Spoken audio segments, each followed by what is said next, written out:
કેમ છો બધા? મજામાં છો ને? આજે આપણે ગાજર મૂળાનું ઇન્સ્ટન્ટ અથાણું બનાવીશું. આને તમે 20-25 દિવસ ફ્રીઝમાં રાખી શકો અને 2-3 દિવસ બહાર રાખી શકો. એટલું જ ટેસ્ટી લાગશે. અત્યારે તો મૂળા અને ગાજર ખૂબ જ મળતા હોય છે, એકદમ તાજા. તો આપણે તેને માટે 2 ગાજર લીધી છે, તેને આગળ પાછળથી કાપી અને છોલી લીધી છે ધોઈને. 1 મૂળો લીધો છે. 12 નંગ લીલા મરચાં છે. આ રીતના છે મારા મરચાં. અને 2 ટુકડા આદું લીધું છે. લસણ બી આમાં લઈ શકાય. તમે લસણની કળી પણ 10-12 જેટલી આમાં લઈ શકો. અડધો કપ મસ્ટર્ડ ઓઇલ લીધું છે મેં. તમે એટલે કોઈ પણ તેલ લઈ શકો. 2 મોટી ચમચી વરિયાળી છે. 1 મોટી ચમચી ધાણી છે. 1 નાની ચમચી અજમો અને 1 ચમચી જીરું લીધું છે. 1 ચમચી રાઈ છે. આ મેં 2 ચમચી પીળી રાઈ લીધી છે. તમારી પાસે નહીં હોય તો આ રાઈનું પ્રમાણ વધારી દેવાનું. એનાથી રાઈથી એનો કલર અને ખટાશનું પ્રમાણ સારું એવું આવે છે. આ 10 મેં કાળા મરી લીધા છે.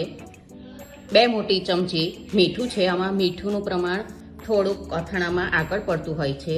1 નાની ચમચી હળદર છે. નાની 1 ચમચી હિંગ છે. 2 મોટી ચમચી આપણે કાશ્મીરી લાલ મરચું લીધું છે.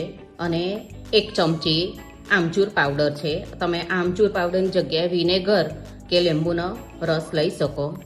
ગાજરના આપણે આ રીતે ટુકડા કરી લેવાના છે. તમને જે સાઈઝના ગમતા હોય ને તે રહેવાના. ફિંગર કટ કરીશું આપણે.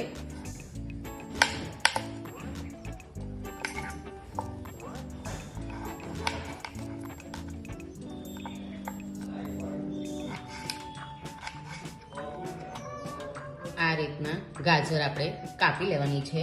અને મરચાંના પણ ડીચા તોડીને એને 2 ભાગ કરવાના.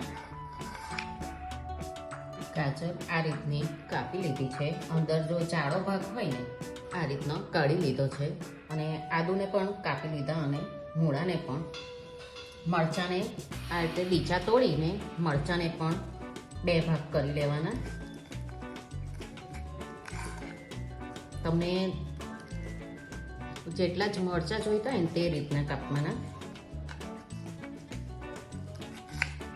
અને 3 ભાગ કરી લીધા છે મરચાંના. આ રીતે આપણે બધું કાપી લીધું છે. હવે આપણે મસાલા સોતે કરીશું. આપણે પહેલા રાઈ લઈ લઈએ. બહુ સોતે નથી કરવાનું આપણે, ને 2 મિનિટ માટે જ કરવાનું છે. રાઈને આપણે એક બાઉલમાં કાઢી લઈએ. બધું ઠંડુ થાય પછી આપણે મિક્સરમાં લેવાનું છે.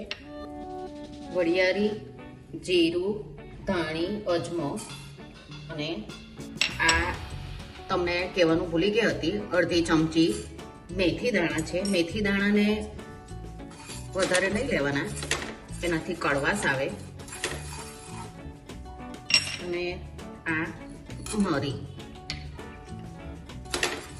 ખાલી સુગંધ આવે ને ગરમ થાય ને તેટલા જ સોતે કરવાના આપણે. આવવા માંડી છે. હવે એને પણ આપણે આ બાઉલમાં લઈ લે અને ઠંડો થાય પછી મિક્સરમાં એને એકદમ ફાઇન પાવડર નથી બનાવવાનો, એને થોડો અધકચરો જ રાખવાનો. પેનમાં આપણે તેલ ગરમ કરી લઈએ.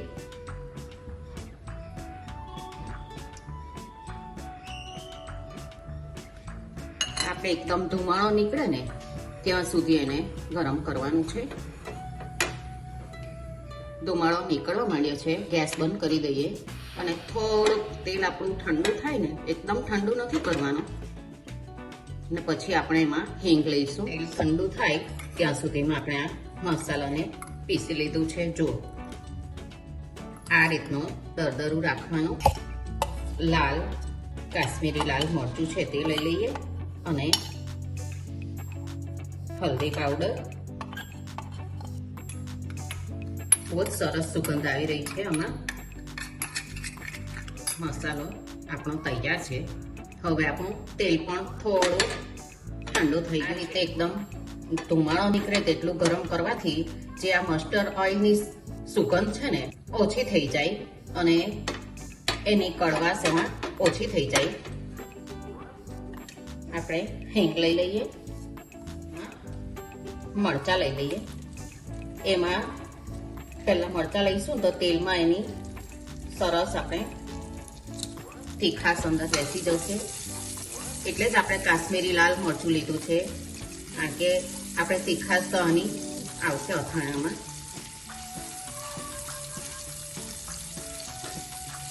બે મિનિટ થવા દઈશું. આપણે થોડીક ક્રન્ચીનેસ રહે તે રીતે બધા 2 મિનિટ જ આપણે સોતે કરવાનું, 2 થી 3 મિનિટ, વધારે નથી કરવાનું. આપણું તેલમાં બરાબર બધા ગાજર મૂળા મિક્સ થઈ જાય અને તે રીતનું જ કરવાનું છે, વધારે નથી કરવાનું ગરમ.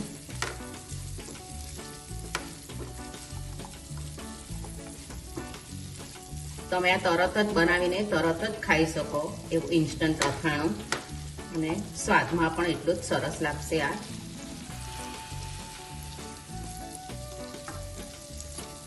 આપણે એમાં મીઠું અને આમચૂર પાવડર છે તે લઈ લઈએ. જે મસાલો બનાવ્યો છે તે 3 ચમચી છે મારી. આ મસાલો બી તમે બીજા કોઈ અથાણામાં પણ વાપરી શકો, એટલો જ ટેસ્ટી લાગશે. આ આપણો મસાલો બધો કોટિંગ થઈ ગયું છે. આપણે ગેસ બંધ કરી દઈએ.